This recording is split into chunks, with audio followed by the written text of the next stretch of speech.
This is Real News Media TV, coverage you can trust. Please like, share, subscribe, and hit the notification bell. Select all for daily news updates. Good morning, my Real News Media TV family. Thank you so much for tuning in this morning, and I'm wishing for everyone a wonderful and a productive day. And in the news this morning for January 18, 2023, Excomp charged with murder granted $1 million bail. A former policeman who is charged with murder arising from an incident in 2013 in Glen Devon, St. James was yesterday granted bail. Ramon Edwards was offered bail in the sum of $1 million with a surety and is to appear in the St. James Parish Court on Friday. The application was made in chambers at the Supreme Court in Kingston. It is being alleged that Edwards, who was a member of a joint police military operation in October 2013, shot and killed Tashane Christie, who ran into a house when he saw the party approaching. Attorney at law Hugh Wildman, in making the bail application, said his client had given a detailed report that the deceased fired at him when he went into the house and he fired in self-defense. Wildman referred to the ballistics report, which stated that the firearm retrieved from the deceased was recently fired and there was an elevated trace of gunpowder residue on the deceased's hand. He argued that the prosecution cannot negate self-defense. He told the court that Edwards' life was in danger while in custody, pointing out that last week he had to be taken to the hospital because he was badly beaten by other prisoners. Wildman further told the court that the accused fled to Canada after the incident because of death threats. He was interviewed in Canada by officers of the Independent Commission of Investigations. The Director of Public Prosecutions ruled in September last year that Edwards should be charged. Edwards returned to Jamaica on December 30 and was arrested and charged. A bail application was made in the St. James Parish Court last week Friday, but bail was denied on the basis that Edwards was a flight risk, so Wildman applied to the Supreme Court for bail. Justice Andrea Pettigrew Collins heard the application yesterday and granted bail. Bolt threatens to sue SSL if missing funds are not returned. Lawyers representing Sprinter legend Usain Bolt have written to the management of Stocks and Securities Limited, threatening legal action if the entity fails to return his US $12 million investment in the financial institution. In a letter to SSL on Monday, Bolt's attorneys Frater, Ennis, and Gordon argued that as of October last year, the former athlete had US $12.7 million in his account at the financial institution.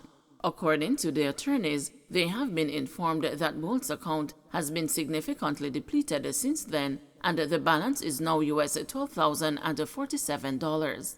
Lead attorney Linton Gordon told the news that Bolt is outraged and wants a full return of his investment, which the Sprinter said was for his retirement, as well as the protection and maintenance of his parents.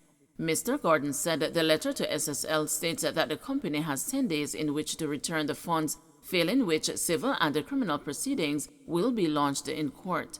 The attorney said his team is also contemplating legal action against the Financial Services Commission for its failure to protect the interest of Bolt and other investors. And we have given them 10 days to pay over his money, failing which we will go into court with civil and criminal complaints regarding the repayment of his funds. The letter has been sent by email and it's been hand-delivered, and I am confident that it is already in the hand of someone there who is responsible for a response to us. We have not yet gotten a response, but surely anticipate that they will respond. And all we need is to get back our client's money, which he's entitled to. A single concern of his: I would like to get back my funds that I put aside for my pension and for the protection and maintenance of my parents. It is unacceptable that it was known to the FSC all along that there is a problem for some time now at the financial institution, and they told no one, they warned no one, and their conduct resembles a failure to supervise, to direct, and to ensure proper procedure, if not a refusal to enforce the law that they are established to enforce. And that is a matter that the FSC is going to have to explain to us. Woman climbs a bridge held down by cops and residents in Maypen. Police and residents in Clarendon breathed a sigh of relief Tuesday afternoon after a woman climbed the Maypen Bridge but eventually came down. The police have since learned that the woman, who is from Mount Clare in Maypen, was a mental health patient. It was reported that about 1:30 p.m., the woman was seen climbing the bridge by residents who summoned the authorities. The police on arrival saw a female dressed in a pink blouse, blue jeans, pants, and barefooted on the bridge with several residents talking to her. She was encouraged to come down slowly and began to comply. But while coming down, she began to shake as if she was having a seizure and was assisted down by the police with the help of residents. Police said after coming down, she became unresponsive and was assisted to the Maypen Hospital. While on the way, she regained consciousness and gave her name and address to the police. But while at the hospital, she was identified by a man who called her mother.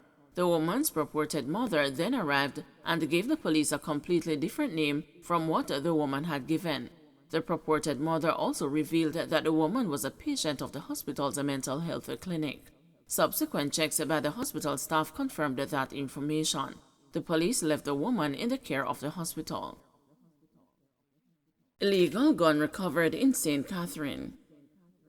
Cops assigned to the St. Catherine North Police Division yesterday seized a firearm and 6 rounds of ammunition during an operation along the Slaggoville Main Road. The police report that about 4 p.m., lawmen were in the area when a premises was searched.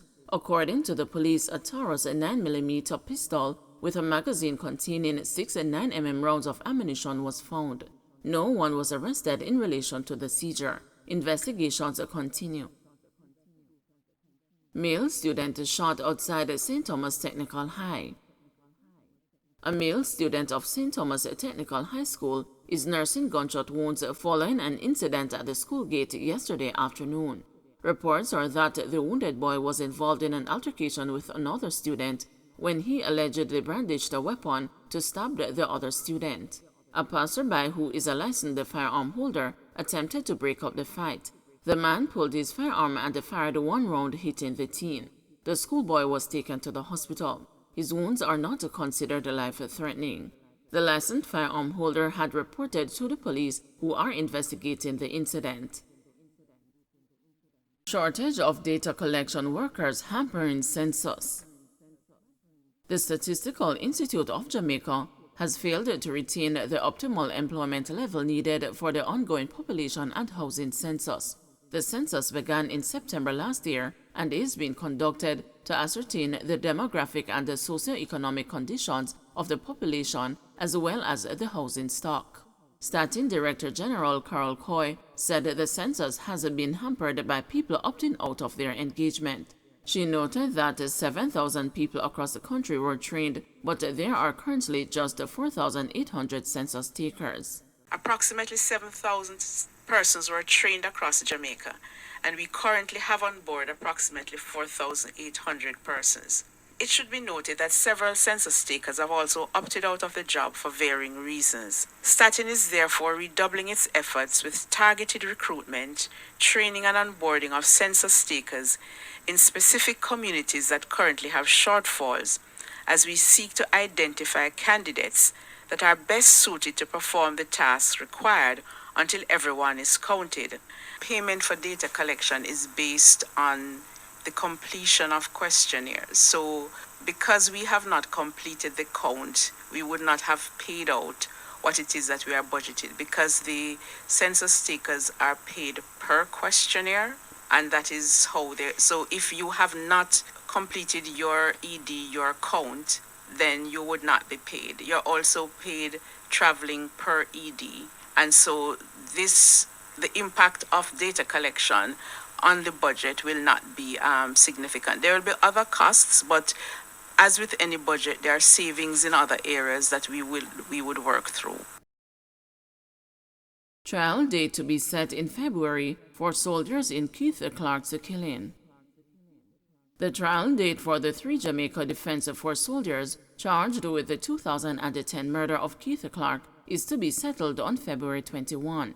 When the matter was called up in the Home Circuit Court on Tuesday, Justice Vinette Graham Allen declared that a trial date will be set at the next hearing.